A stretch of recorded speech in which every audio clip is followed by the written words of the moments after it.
Paz do Senhor, alunos da Faculdade de Betel. Essa será a nossa aula 8 de Teologia do Novo Testamento. Antes, porém, façamos uma oração. Pai, em nome de Jesus Cristo, seu amado Filho que é poderoso e fiel, em cuja presença nos encontramos nessa noite, nós te pedimos perdão pelos nossos pecados e pedimos a tua presença nessa aula, papai, a fim de que possamos aprender a tua palavra. Te pedimos e já te agradecemos, em nome de Jesus Cristo. Amém. Teologia Bíblica do Novo Testamento, aula 8. Qual o conceito de igreja na visão bíblica? Nós temos como objetivo nessa aula apresentar a fundamentação bíblica da igreja, destacar a igreja no seu aspecto existencial e estrutural como organismo, corpo vivo de Cristo. Pois bem, o conceito de igreja na visão bíblica. A igreja é a comunidade de todos os verdadeiros crentes de todos os tempos. Vejamos nesse nosso primeiro item o cristianismo separado do judaísmo. O judaísmo tornou-se o berço do cristianismo e ao mesmo tempo forneceu abrigo inicial à nova religião. O seu monoteísmo, o monoteísmo do judaísmo, contrastava flagrantemente com a maioria das religiões pagãs, ao fundamentar-se num sólido monoteísmo espiritual. Nunca depois da volta do cativeiro babilônico, os judeus caíram em idolatria. A mensagem de Deus para eles, através de Moisés, ligava-os ao único verdadeiro Deus de toda a terra. Este sublime monoteísmo foi espalhado por numerosas sinagogas em volta da área mediterrânea durante os 3 últimos séculos anteriores à era cristã. A esperança messiânica. Os judeus ofereceram ao mundo a esperança de um Messias que estabeleceria a justiça na terra. O mundo mediterrâneo, o mundo de então, recebeu dos judeus a esperança de um Messias que estabeleceria a justiça na terra. A esperança de um Messias tinha sido popularizado no chamado mundo romano a partir desta firme proclamação dos judeus. Até mesmo os discípulos, depois da morte e ressurreição de Cristo, ainda esperavam um reino messiânico sobre a terra. É o que se depreende de Atos dos Apóstolos, capítulo 1, versículo 6, onde é perguntado a Cristo, os discípulos perguntam: Senhor, estabelecerá o Senhor nesse tempo o reino a Israel? Ou seja, eles esperavam um Messias, um rei messiânico sobre a terra. A expectativa de muitos cristãos hoje em torno da vinda de Cristo ajuda-nos a compreender a atmosfera da expectação no mundo judeu acerca da vinda do Messias. Essa mesma expectação, essa mesma expectativa que a igreja hoje espera o arrebatamento da igreja, é a mesma expectativa, a mesma atmosfera do mundo judeu de então, esperando a vinda do Messias. Messias esse que eles não reconheceram na pessoa de Jesus Cristo, mas estavam esperando o Messias, como hoje nós esperamos o arrebatamento da igreja. Vejamos também o sistema ético que o cristianismo herdou do judaísmo. Na parte moral da lei judaica, o judaísmo ofereceu ao mundo o mais puro sistema ético de então. O elevado padrão proposto nos 10 mandamentos se chocava com sistemas éticos prevalecentes e com as práticas de poder mais corruptas dos sistemas morais pelos quais se pautavam. Então, o sistema ético judaico, ele contrastava, ele batia de frente com o sistema ético dos demais povos do Império Romano. Esta perspectiva moral e espiritual do Antigo Testamento ofereceu ao cristianismo a doutrina do pecado e redenção que realmente resolvesse o problema do pecado. Com base no sistema ético judaico, o cristianismo desenvolveu uma martiologia, uma doutrina do pecado e redenção, que ia de encontro ao problema do pecado. A salvação vinha de Deus. Nesse sistema ético judaico, a salvação vinha de Deus e não seria encontrada em sistemas racionalistas de ética ou nas religiões subjetivas de mistério. Ou seja, ia na contramão tanto das filosofias racionalistas da época quanto das religiões de mistério. Era um sistema ético elevado que serviu bem à formação da martiologia, da doutrina do pecado do cristianismo. Um outro fator também, o Antigo Testamento.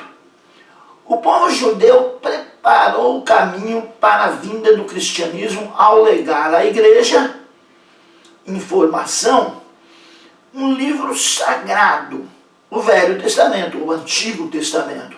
O povo judeu deixou o caminho preparado, porque a igreja ela precisava de um livro sagrado e encontrou no Antigo Testamento do judaísmo esse livro sagrado tão importante. E mesmo um estudo superficial do Novo Testamento vai revelar a profunda dívida do cristianismo com o Antigo Testamento e a reverência com a qual os cristãos tratavam o Antigo Testamento como palavra de Deus ao homem. Os livros do Antigo Testamento e os do Novo Testamento, produzidos sob a inspiração do Espírito Santo, seriam a literatura viva da igreja, mas a princípio os do Antigo Testamento, porque os do Novo Testamento foram sendo desenvolvidos. Então, a princípio, o Antigo Testamento foi o livro sagrado da igreja, herdado do judaísmo. Mas, mesmo com todo o legado herdado, a igreja não é o judaísmo continuado e ampliado. A igreja não é o judaísmo continuado e ampliado. A igreja é um vinho novo. A igreja é uma religião nova. Embora haja uma continuidade entre os remidos de todas as eras, porque aqueles remidos lá do Antigo Testamento também formam a igreja. Mas, ainda assim, ainda com todo esse legado, a igreja não é o judaísmo melhorado e continuado. A igreja está fundamentada numa nova aliança. Ela parte do judaísmo. A igreja ela sai do judaísmo, mas rompe com ele por meio de Cristo, que cumpre todas as exigências da lei. Vejamos Romanos capítulo 10. Romanos capítulo 10, versículo 4. Porque o fim da lei é Cristo para a justiça de todo aquele que crê. Então a igreja ela parte do judaísmo, ela sai do judaísmo, mas rompe com ele por meio de Cristo. Como nós vemos aí Paulo em Romanos capítulo 10, versículo 4. Porque o fim da lei é Cristo para a justiça de todo aquele que crê. A convocação do povo no Sinai foi estabelecida em termos condicionais. Era condicional, era momentâneo. Era necessário apenas que o povo se multiplicasse e fosse utilizado como bênção para todas as nações. Condição esta que se cumpriu em Cristo. Essa condição de o povo crescer e ser bênção para todas as nações, ela se cumpriu em Cristo, porque com o crescimento da nação judaica, Dessa nação veio Cristo segundo a carne, e as bênçãos sobre toda a humanidade, a bênção da salvação, do perdão dos pecados, cumpriu-se em Jesus Cristo. Grande parte da expectativa judaica referente ao Messias girava em torno de um rei político e geográfico. Eles pensavam em um Messias como um rei que viria a resolver as questões políticas e estabelecê-los geograficamente na terra que lhes havia sido prometido. Jesus, no entanto, declarava que o reino dele não era político. Nós vemos ele dizer isso em João capítulo 18, versículo 33. Vejamos Jesus dizendo que o reino dele não era um reino político. Evangelho segundo escreveu São João, capítulo 18, versículo 36.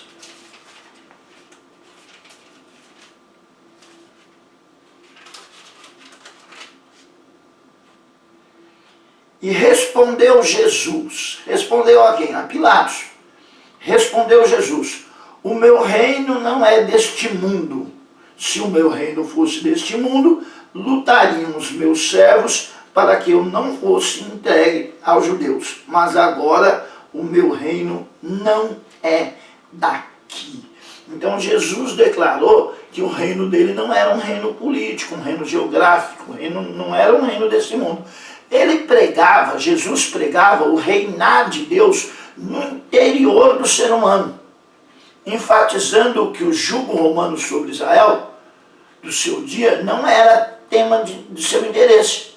Ele não estava interessado na libertação do povo judeu do jugo romano, mas estava sim interessado na libertação interior, na libertação do povo judeu dos seus pecados. Jesus não tinha interesse político, nem no sentido pessoal de ele reinar, nem no sentido de libertar Israel da opressão romana. Por outro lado, ensinou em vários contextos sobre a necessidade do povo ser fiel e servir a Deus com comprometimento. Vejamos ainda o Evangelho segundo escreveu São João, capítulo 6, versículos 26 e 27. Evangelho segundo escreveu São João, capítulo 6, versículos 26 e 27. Jesus respondeu e disse-lhes: na verdade vos digo, que me buscais não pelos sinais que vistes, mas porque comestes do pão e vos saciastes. Trabalhai não pela comida que perece, mas pela comida que permanece para a vida eterna, a qual o Filho do Homem vos dará, porque a este o Pai, Deus, o selou. Ou seja, sirvam a Deus com comprometimento. Não se preocupem com o que é aparente, com o que é perecível, mas preocupem-se em servir a Deus com comprometimento. Essa era a mensagem de Cristo. O reino de Deus, por sua mensagem, era algo interior, ou de forma externa ao indivíduo. A sua pregação era com respeito ao compromisso interior com Deus. O reino de Deus, na mensagem de Jesus, era algo interior e não uma questão nacional ou institucional. Não era nada que fosse externo ao indivíduo. A sua pregação era com respeito ao compromisso interior do homem com Deus. Todos aqueles que creram no período antes de Cristo, os crentes do Antigo Testamento, creram na promessa de Deus, também fazem parte da igreja. Também fazem parte da igreja. Tanto é que juntar-se-ão no arrebatamento à igreja. No culto judaico, tinha uma adoração centralizadora. No culto judaico, a adoração era centralizada, era centralizadora. somente se adorava de verdade no culto judaico, no pensamento judaico, em Israel, mais especificamente em Jerusalém e no templo. Nós vemos isso no Evangelho segundo escreveu São João, capítulo 4. Evangelho segundo escreveu São João, capítulo 4, versículo 20.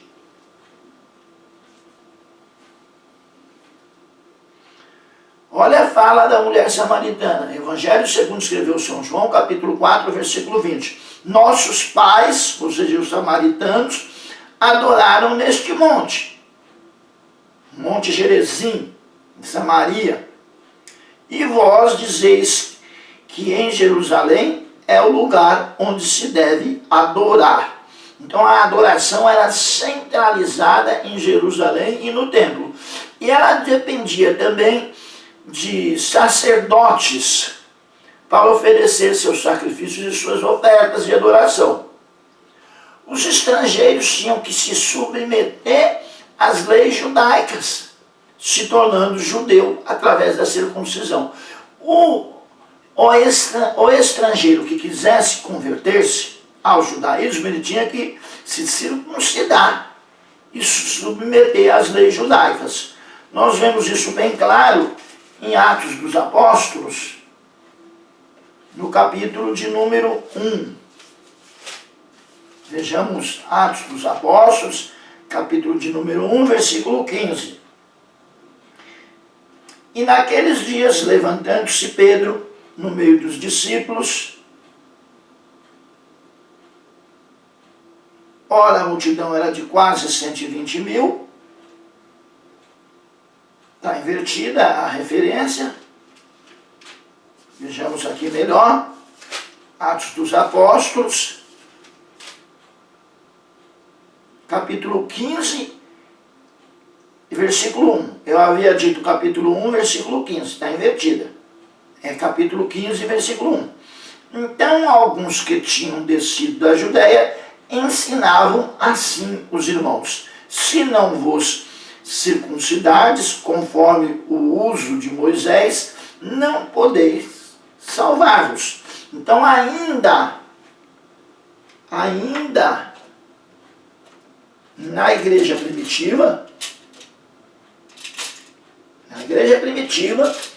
ainda havia esse pensamento judaico. Na igreja primitiva ainda havia esse pensamento judaico que o estrangeiro, aqui estão se dirigindo a gentios, a estrangeiros, que o estrangeiro, para ser salvo, teria que se circuncidar-se e guardar a lei de Moisés, porque era uma religião centralizadora.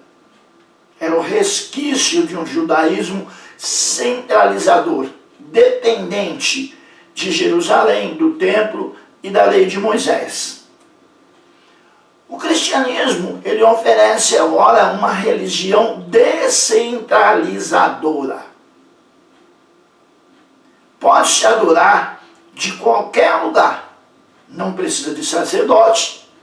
O intercessor é o próprio Cristo. Nem de templos. É bem verdade que hoje as igrejas têm templos, mas o cristianismo não é dependente de templos. Não se oferece mais sacrifícios e nenhuma raça tem domínio sobre a outra. Nós vemos o desfecho da conversa de Jesus com a mulher samaritana. Nós lemos o capítulo 4, versículo 20. Leiamos o capítulo 4, o versículo 23. Mas a hora vem, e é agora, em que os verdadeiros adoradores adorarão o Pai em espírito e em verdade, porque o Pai procura a tais que assim o adorem, sem depender de lugar. Uma adoração descentralizada em espírito e em verdade. Vejamos a igreja separada do judaísmo.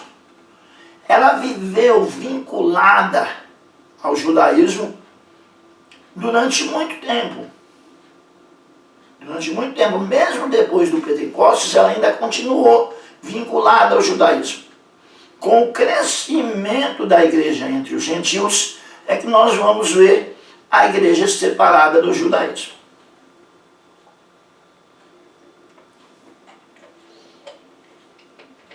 O Concílio de Jerusalém, provavelmente no ano 52, marca o primeiro ato de independência da nova igreja em relação à lei judaica. Então, o Concílio de Jerusalém, por volta do ano 52, vai marcar o primeiro ato independente da igreja. A igreja ela começa a tomar a sua forma independente do judaísmo, independente em relação à lei judaica.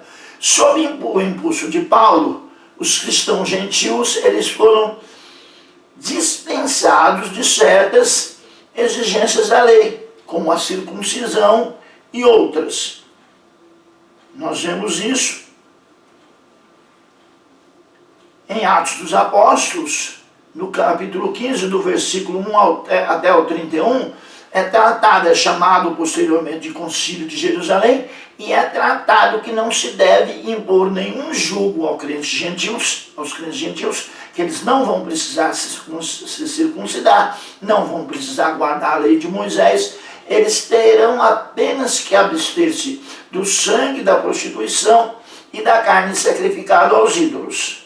Isso foi que ficou decidido e mandaram discípulos de Jerusalém com Paulo e Barnabé para confirmarem entre os gentios a decisão do chamado Concílio de Jerusalém. Então o cristianismo ele vai universalizar-se, ele vai se tornar universal, ele vai sair das amarras do judaísmo. A partir daí, então, começam a divergir de vez os caminhos de cristãos e judeus. Vejamos, sabendo que o homem não é justificado pelas obras da lei, mas pela fé em Cristo Jesus, temos também crido em Jesus Cristo para sermos justificados pela fé em Cristo e não pelas obras da lei. Porquanto pelas obras da lei, nenhuma carne será justificada. Gálatas capítulo 2, versículo 16, marca bem o cristianismo saindo das amarras do judaísmo.